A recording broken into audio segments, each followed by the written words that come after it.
جناب پیغمبر صلی الله علیه و سلم در امام مسلم حدیث ای که محمد ابن سیرین روایت میکنه که شما خودتون وقتی دیندار میگیری اول بینه که شما دین کی گرفته هستی. باز پرسم میگم الحمدلله مسلمانم. میگه دین تا کی میگیری؟ کی دین میگیری؟ پیش کی ده شاگردی؟ باید فکر کنیم. انا من روزمی فهموندنای بر غلط همه را رسوا کرد. این شوخی نکنه. این مسئله معلومات بسیار مسئله مهمه. من فریدون عطار در منطق تایرش میبیارم. بحث خلافت بعد جناب پیغمبر ابوبکر عمر عثمان علی همش میبر با اخیر میگه همون را که شما دعوا داره که بعد رسول الله علی بود او سه تا دیگه خلیفه جور و ظلمن اگر شما حق گوی میگه منم ای ابوبکر بیزارم منم ای عمر بیزارم منم ای عثمان بیزارم میگه دروغ میگه اخی معلومات بر غلط نرسونی مردم ده معلومات دروغ نگوی و یا خلیفه های جور نیستن ظلم نیستن و یا خلیفه های عدل بدن. اینه میگه از یک معلوماتی بر غلط رسوندن همین کودک تربیت میکنی کلان میشوه میگه جور و ظلم بود در درون اسلام و معلوماتی بر غلط مردم کج میروه. اسلامی دین رحمت پیغمبر 13 سال در مکه برای کلمه لا اله الا الله مردم تعلیم دادن. مدینه اومدن با نماز و روزه و حج و زکات سر شد. اول مردم عقیدهش درست کردن در کره تعلیم تربیت را درست کردن در کره. یگان کلاسیک و یگان ادبیات دنیا مثل ادبیات ما بزرگ نیست مردم فارس و تاجیک. چرا؟ ادبیات مردم فارس و تاجیک این دوام عمر رسول اکرم است. کدام کلاسیک ما را تا زمان عینی گپ زنن که به قرآن بودن کدامش به قرآن حفظ کردن بود کدامش همه در 10-12 سالگی حافظه کل قرآن بودن. او ادبیات ویا برای ما گپ میزنن معنیش همینه که مغز قرآن ما دا گفتم. من مثنوی در زبان ما قرآن است مولو را نمیدونیم. در بالای استول هر یک اروپایی مثنوی سودگه اما ما قدر رو نمیدونیم.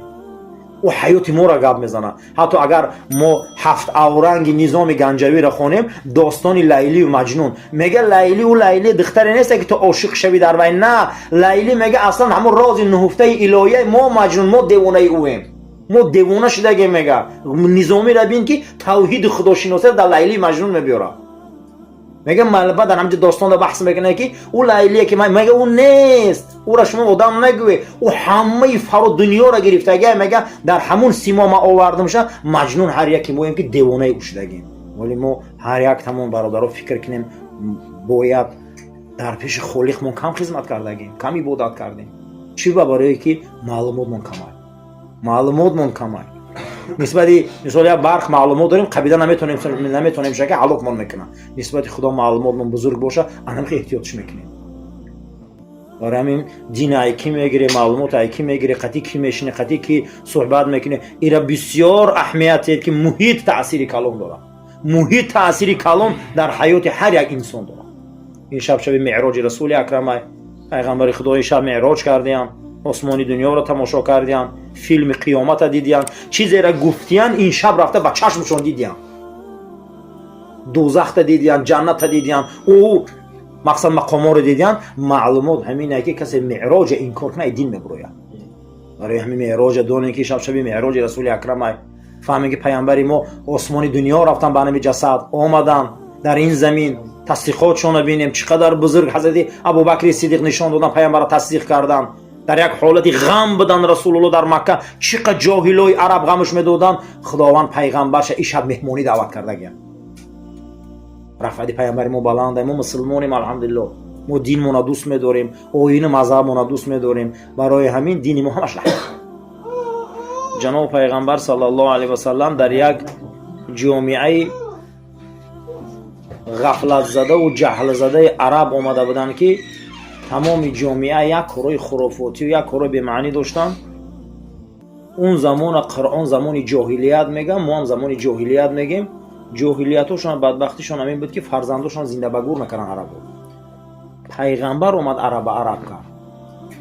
چرا در حدیثات جناب پیغمبر گفتن که من ابغض العرب فقط ابغضنی. کسی عرب بد بینه من بد دیده کسی عرب شومی کنه من شوم دیده. چی با یعنی که اگر تاریخ او را کویگو از او آدم احمق نیست نکوی تاریخشون. من اومدم از ویا که ویا را بلند برداشتم.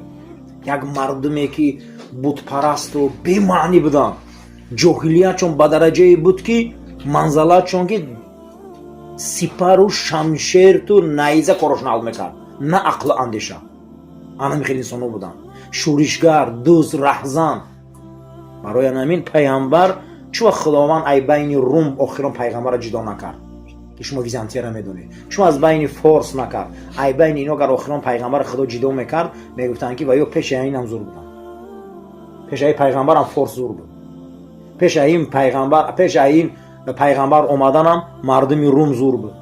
чӣ ба аво накарда аз як мардуме ки дар фикру андеша ягон император намеғалтид ки маккара гирем хитмадина ё мардумша гирем, чӣ ба дар назари ваё одамои ночиз метохтанд. аз байни анами хел мардуми биёбонгарду шутурчарону сусморқаб худованд пайғамбара халқ мекуна, баланд мекуна, ҷаҳона мегира, ҷаҳонда ҳукмфармо мешава. имрӯз шумо бинед ки куҷое дар оилаи мусулмон ки номи расулро нагиранд, муҳаббат ба пайғамбар накунанд. ҳамаи мо ба туфайли пайғамбар инсони комилу пурра шудем, мусулмон шудем. ҳамаи мо ба никоҳи оини ин ба дунё омадагем. ҳамхел аст ё не? ки ада ҳамҷо гӯям ман никоҳ надоштам, падар модари ман. ҳамаи мо ба никоҳи оини пайғамбар ба дунё омадем. яъне ки аз байни як ҷомеаи ғафлатзадаи араб анамин хел худованд асри ҷоҳилият мега, худо пайғамбар аз ҳамҷо баланд мекуна, пайғамбар дар дунё ахлоқу тамизаш баланд мешава. номи қуръон якташ қайим аст. номи қуръон якташ чӣ буда? қайим. сураи шумо агар сураи каҳф бихонӣ, аллоҳ ҷалла ва ала шаънуҳу қайиман лиюнзира баъсан шадидан мин ладунҳу мега. ин қуръон қайим, қиём, қиввом, қиём, қиввом, қайюм, қайим, ақвам, мақом. бин ки чӣ хел луғати араб зиёда, ҳамаш айхистан мебиёд. маънии чи айхистан? қуръон якташ номаш қайим будай. ин китобе ҳаст меги шуморо мехезонад, баланд мекунад. зулм ҳаромай, миллион соли дига дунё давом тея, қуръон зулм ҳаром мега. пеш айнам зулм ҳаром буд, қуръон зулм ҳаром мега. миллиарду соли дига дунё давом тея, бо зулм ҳаром аст. ҳастам хе ё не? адл ҳалол ай, пеш ай қуръонам ҳалол буд, қуръон ҳалолуш мега. миллиард соли дига дунё давом тея, бо адл ҳалол аст. қуръони китоби ҷаҳонӣ аст. барои анамини пайғамбар омад, ин қадар барои мову шумо яъне ки қайим кард. қуръон моро гирифт, дастморо баланд кард. мусулмонҳое карданд ки румиҳо уро дар 1000 сол карда буданд. ироқа мусулмонҳо сохтанд. дар замони ҳоруна рашид дар ироқ 1000 та аптека буданд. оли аврупо аввалин маротиба дар русҳо дар замони екатерина дар асри 19 қариб баъд аптекаро месозанд. дар замони ҳоруна рашид 100 сол баъди расулуллоҳ ҳазорҳо дона аптека дар ироқ буданд. аврупоро таъмин мекарданд аз чӣ? аз ҳамун дорухонаҳо. аввалин маротиба ина бин, аввалин маротиба ки тамоми китобҳои дунё дар замони ҳоруна рашид ба забони арабию мусулмонӣ чоп мешаванд, бозгардонда тарҷима мешаванд, тамоми забонҳо. ҳоли дунёда ин шӯхӣ нест ки амир маълумот бироя ба забону чоп кунӣ. ин осон нест. дар замони ҳоруна рашид чидаги буда. хусусан замони ҳоруна рашида мо мардуми форту тоҷик давлат пайдо кардем. хонадони асад, хусусан исмоили сомонӣ сари қудрат мебиёд. ин туфайлу баракати хилофати исломӣ аст. давлата амир идора мекуна, амир исмоили сомония, амира халифа мемона. куҷо? ай бағдод идора мекуна. ҳоруна рашида хонадонаш ё дар замони муътасим буд ки фарзандошон буданд, аз ҳамин хонадон буд ки дар замони фарзандшон. барои анамин шукр кардан дар корае ки мо дар як давраи шукӯҳ давлатдорӣ миллӣ доштем ки давраи бузургтарини мақсад хилофати исломӣ буд. мо ба ислом хеле наздикем. ислом хун шудааги модар дигар, ислом фарҳанг шудааги, тамаддун шудааги. мо шукр кунем. лекин исломо бояд мо аз классика аҷдодои худмон гирем ки аҷдодои мо чӣ хеле буданд. аҷдодои мо, классики мо, мазҳаби мо исломе доранд ки исломи миллию анъанавӣ меганира. ин исломи ором аст. инабин исломи ором аст. я буҳодини нақшбанд мебиёя, миллионҳо инсону мусулмон мекуна ба я ҳалқаи зикраш. я шайх абдулқодири ҷейлонӣ мебиё, ҳазорҳо ҳазор одама мусулмон мекуна ба я ҳалқаи зикраш. тамоми муғуллоро дар замоншон суфиёи мо мусулмон мекунанд. беҷанг, беҷанҷол. дар баъди 100 сол муғулло ислом мебиёранд. ай куҷо? ай ҳалқаҳои зикри суфиҳои мо.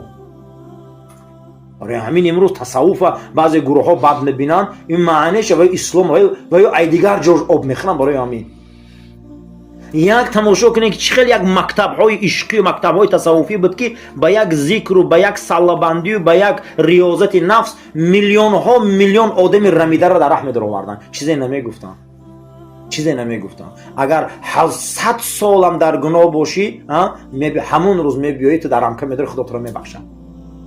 барои ҳамин дини моро ҳамин хушрӯ фаҳмондан дар кора. худованд хайра қабул куна, гузаштаҳоро раҳмат куна, мушкилотҳоро осон куна, аз офат бало кулфати хонадона нигаҳбон боша, оқибати кора ба хайру имони худо ба саломат куна. Амин я раббал оламин. салому алайкум ва раҳматуллоҳи ва баракатуҳ. аввалин чизе ки мусулмонои садри ислом дар аҳди пайғамбар доштанд, ин боварӣ кардан ба якдигар буд. хислати боварӣ кардан имрӯз амо гум шудагиаст. бояд мо ҳам рафторое кунем ки мо да бовар кунанд. бояд мо ҳам кирдорое дошта бошем мо да бовар кунанд. имрӯз бовар нест. ин бар ғорат меша, ин бар фиреб меша, ин бар дуздӣ меша, ин бар беҳурматӣ меша. бовар нест. ё боварам боша одами бетарбият зиёд шуд. ҳамин вақте имрӯз як кас суҳбат мекунад, бояд ба боварӣ ӯра гӯш кунем. хеле 10 сола, 20 сола, 30 сола, 50 сола пешо бовариҳо хуб буд. ҳозир расво шуд. боварӣ нест дигар. ҳозир мардум дар суҳбат қасам ба худо дар ҳамхали маҷлисҳо одамо гап задан бисёрш метарсанд. боварӣ надоранд дигар. боварӣ гум шуд. дар аҳди пайғамбарӣ набуд. аҳди пайғамбар да боварӣ буд. абу суфён душмани расулуллоҳ дар замон. аммо аббос мега зери ҳимояи ман ай ҳама хап мекунам. намеган охи дар уҳуд ин қадар саҳобара кушт, намеган дар бадр ин қадар кор кард, намеган дар хандақ ин қадар кор кард, намеган ину ону ҳамзара ҳамин кушт, ҳамзара ҳамин хонадон нест кард. ин гапа намеган. меган вақте ки аббос гуфтагӣ боша барои мо гап мур дига дар ҳимояи аббос буда. имрӯз агар мо агар бачаам ҳамин кора накунем, меган нева бояд карда шава. ин бача нева бояд ин хел шава. фарзандои шумо гапо мо намегиранд. имрӯз якумин бовария, якумин калимае ки имрӯз дар ҷомеа ин бовария. хислатҳои саҳобо ҳамин буд. якумуш боварӣ буд. боварӣ мекардан барои якдигар. дуюмин чизе ки дар аҳди ҷаноби пайғамбар саллаллоҳу алайҳи васалам саҳобаи бузургвор рушда буд, ин барои мо шумо чӣ буд? расонидани сухан ба тариқи ҳақ буд. яъне ки муғира ибни шуъба боша саҳобаи расули акрам саллаллоҳу алайҳи васалам вақте ки ба сӯи сипоҳи форс роӣ мекунанд, дар ҳамунҷа гап мезананд, меган чӣ мегӣ? чия мегад суҳбати ту? мегад суҳбати ман ҳаминае ки мо мехоҳем ки шуморо аз гумроҳӣ ва зулми динҳо ва афсонаҳотон халос кунем ва сӯи худошиносӣ биёрем. ва шуморо мехоҳем ки дар раҳмати дин ва инояти илоҳӣ оварда қарор теем ва мехоҳем ки шумо дар ду дунё саодат дошта бошед. мега ин гапи фақат хитай, ин мега гапи ҳамамонай. дар ӯ замон мусулмоно ҳамашон як гап доштем. имрӯз байни мо ҳама як гап дорам. дуюмин чизе ки моро иззат медода ин хислати якгапагӣ буда. ина ҳамин ба худо қасам як кора маслиҳат мекунӣ, як ободиро карданӣ мешӣ, дар ҳамунҷа 100 гап мешавад. гӯ ай хафо будагиатон ҳамин гапа мега. гӯ ҳамаи мо як гап дорем. агар касерам пурси гӯ барои ҳамин гап мезана. гуфт баъд аз ӯ гуфт мо барои шумо чира мерасонем. гуфт бихоҳӣ ҳамин форсо гуфта мо шамшер мекашем. гуфт хай ихтиёр дахтон, мо барои шумо даъват омадагем шамшер қадинӣ. бихоҳем ки динай гӯ қабул кунем, ҷанг накунем қадимо шумо, хун нарезоне шумо. гуфт мо шамшерта ихтиёр дорем. даст ба ҷанг задам. мо ҷанг мекунем. охи ин гуфт дини мо дини аминай гуфт. мо мехоҳем ки шуморо аз ӯ хурофот авсонаҳо халос кунем, шуморо яктопараст кунем. ҳозир ҳамин ҷа ҳамаи мову шумо фикр кунем. ҳамин намоз 5 вақт ҳаққай. рӯза чӣ? рамазон чӣ? мусулмон баъд ҳамашон як гап дошта бошанд. расулуллоҳ чӣ? қуръон чӣ? имрӯз ай дугабагӣ ба ҳамин рӯз омаде. дуюмин хислате ки мусулмононро иззат дод дар садри ислом, мусулмононро мақом дод, мартаба дод, ба ӯ авҷу аъло расон, ин чӣ будааст? яъне як гап дошт. оё ай қафо будагиатон ҳамин гапа меган? муғира сардори сипоҳи форс мепурсад. мега ҳамаи мо ҳамин гапа мегӯем. мо ҳамамон як гапем, тамом. ҳаминай мақсади мо. омадем ки ҳаққа қабул кунем. мо ҷанг наёмадем. ин ҳамин ҳаққа қабул кунед. зулму истибдод накунед болои мардум. да ғам натие мардума. ина ҳаминай. барои ана ҳамин имрӯза агар ҳамаи мо маҳаллаҳо, ноҳияҳо, мусулмоно агар барои ободӣ як гап дошта бошем, барои пешравӣ як гап дошта бошем, барои мусулмонимон як гап дошта бошем, дурӯябозу дугапа набошем, ба номи худо хор намешем. این همین دگپگی و درویا بازی و این همین خیلی کارا ما چی میشیم در این مسئله و خور میشیم. مسلمانای زمان پیغمبر این دو خصلت چه من گفتم، یکم یک گپگی، یعنی سخن حق رسوندن یک گپ بدین، دوم یک تاش میگه این همین کار همه باید باور میکرد. چی با وای با درجه رفتار داشت که در رفتاری به دروغ نبود خی، حیله نبود خی، نیرنگ نبود. ابو سفیان که همه جنگا را زید رسول الله خزونده کرد، اما میگه این در زیر حمایه منه، میگه ابو سخت چخش نشی وای حامیه تمام چخش نشوی شمشیر تو غلاف میشه. میگه تمام. امروز یک کس میگه بچه‌م باید شقه نشه همین کار نکنه، 10 بلبل زبانی دیگه میکنن. ای کجا پیش رویم؟ حتی امروز مایل با همین عائله و زن و کودک و فرزندای خودمون بلبل زبانی میکنیم. ای کجا پیش روی شوه؟ ای کجا یک دو شوه؟ انا همین سبب شد که ما امروز مسلمان شدیم، اهل کلمه شدیم، صاحب نماز و روزه شدیم. وای اگر همین چیون نمیشد اسلام ای مدینه بیرون نمیبرم. این همین روزی که از کمبودی ما نمیاد دو تاشه طبق آیین‌نامه اسلام و دستورات مسلمانی مقصد ما گفتیم اینجا خصلت زیاده. سه مسئلهش عقیقه، این حق پدر مادریه. پروردگار هر انسان را فرزند داد، شکرانش عقیقه، نامی نیکه، شکرانش توی سنتی کردن، همه همین به یک گوسفند انجام می‌یابد. فرزندای نعمت خدا هم پروردگاری را برای ما و شما داده است. در سوره روم خداوند و من آیاتی و من آیاتی و من آیاتی در 6 جا پیهم میبیاره. یکی از معجزه هم، یکی از معجزه هم، یکی از معجزه هم، یکی از معجزه هم همینه که خلقکم ای جنسون، من خلقکم خلق کردم ای نفس خودتون ازواجن، من ای نفس خودتون جفتون خلق کردم. این برای شما لی تسکن الیها، این برای شما آرامش است. وقتی اگر در دهن داروخانه های مثلا کشور عربی روی، در همونجا میگه یک چیز داروی برای من اتاک تکی منو آرام کنه، در تنم درد میکنن، نام همون دارو مثالی گپ میگن مسکن الالام میگن، یعنی علامه آرام کنه. همون ابیزبولش میگه. خداوند میگه زن و مرد برای یکدیگریش مس آرامی ان، آرامی ان. میگه من ای نفس خودم دادم که آرام شوی، شما آرام شوی. قسم به خدا بهترین دارو برای مرد زنه. این هیچیه، همه داروی چیه. این خیلی که آدم زن قطعی، این خیلی که زن مرد قطعی آرام میشه، یگان دارو یگان تیپ قطعی آرام نمیشه.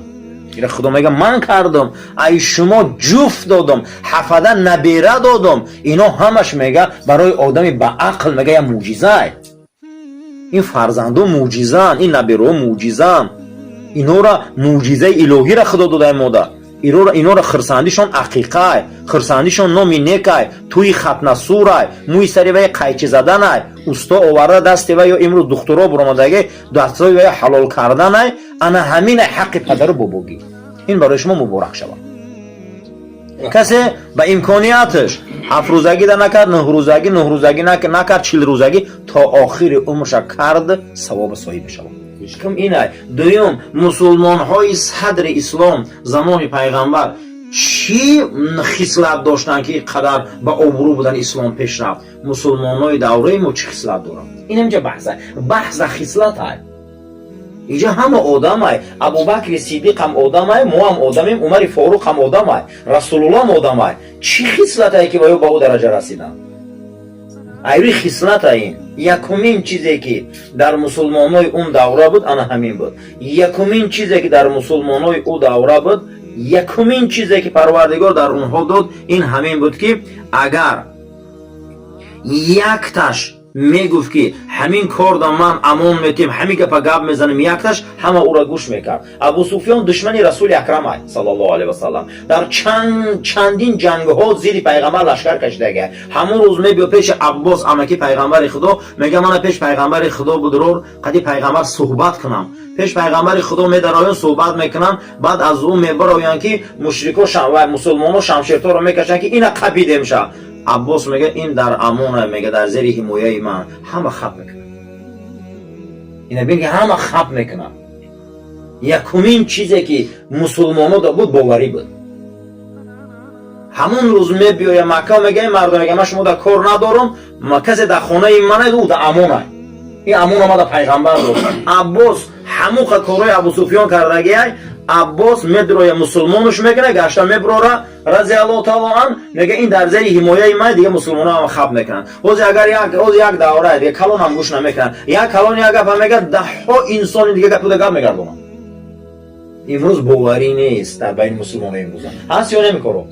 برای یک کار سر کردن صدها انسان آورده کار رسو کردن پرداید.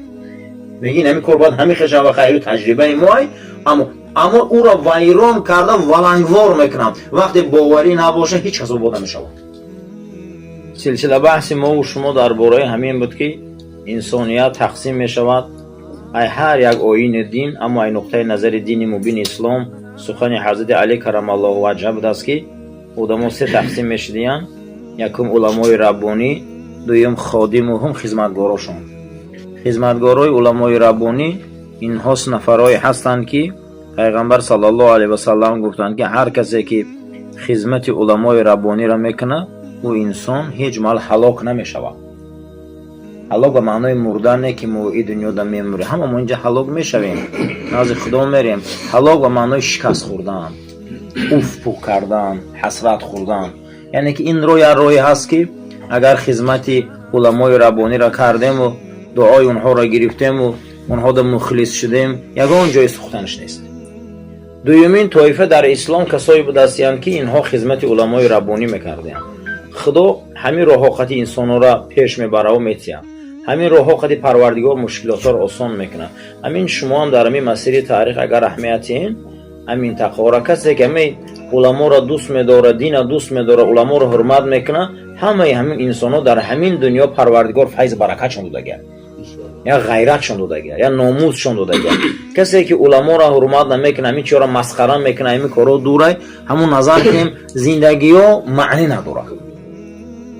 علمای ربانی یکم طایفه انسان ها بودند، دویم طایفه انسان ها خدمتگاراشون. بعد حضرت علی گفتن سوم طایفه آدما میدونین کیان؟ کلب غوث در یک روایت گو مثل چیان؟ مثل پشه هستن که قملتی، مثل مگس هستن. گو چه خیر؟ گو ای کجایی که شمال بیایه گو ای همون راه مگس هم جمع میشود. سوم طایفه انسان ها گو رنگ مگس هم، همین شمال ای کدام طرفی که بیایه گو رنگ مگس ها این طرف اومدن میگیرن. یکی با پگه شمال ای برمی بیا با همش میگیرن میبره. زندگی بسیار انسان ها گو رنگ مگس ای گو، یعنی همین خیلی میبین همین خیلی میروان، کسی فروش ندارن. همین دنیا دا ما بچهش میسر در 30 سالا چندین گروه های مگس گروه را دیدیم نیستشن برفتن. هر خیلی شمالو خطی هر خیلی شمالو خطی صدها خیلی گروه ها محو نابود شد. یعنی یه روزه که شمال این بر گرمه جمع میشن در اینجا و یه روزه شمال خنک میبه همش میروان. عمری کوتاه داره مگس مردم. یعنی که این نقطه نظر دین مبین اسلام ما در کدام گروه شیم باید خمانش جدا کنیم. ما در دیگر آیین و در دیگر تاریخ در دیگر دین کار نداریم. اسلام ما آدما را سه تقسیم کرده: علمای ربانی، خدمتگاراشون، دیگه کسی در اینها نباشه رنگ شمال رنگ مگس را اومده رفتن میگیره. یعنی مقصد که چخیلی که پشه اهمیت نداره در همه جا ضرر میرسونه. یعنی انسان هایی که در صحبت اینا در خدمت اینا نباشن ضرر نکن. خوب انا که قرآن ما فهمیدیم که برای مردم آمدگی بوده است. الحمدلله که این قرآن برای یک طایفه نبوده، برای یک شخص نبوده، این برای مردم بوده است. این قرآن برای مردم که وقتی که باشد باید مردم فکر کنه که قرآن چقدر کتابی وسیع است. الحمدلله در مسیحیت ما فکر کردیم که در مسیحیت علما یگان صنف و گروه نداشتیم. بونو در اسلام در مسیحیت این چی داره؟ گفتم که لباس مخصوص و هر یک مزاولونه مخصوص، نشست مخصوص. اسلام ما در این چی نیست. اسلام ما در گرفتن معلومات و علم همه ایچ برای همه برابره. ما فقط یک کلمه داریم صحابه در عهد پیغمبر، همه وی در نزد پیغمبر برابر بود در گرفتن معلومات، همه وی برابر بود. در همین جمع ششتگیم این یگانه دینی هست که همه ما رو برابر میگه.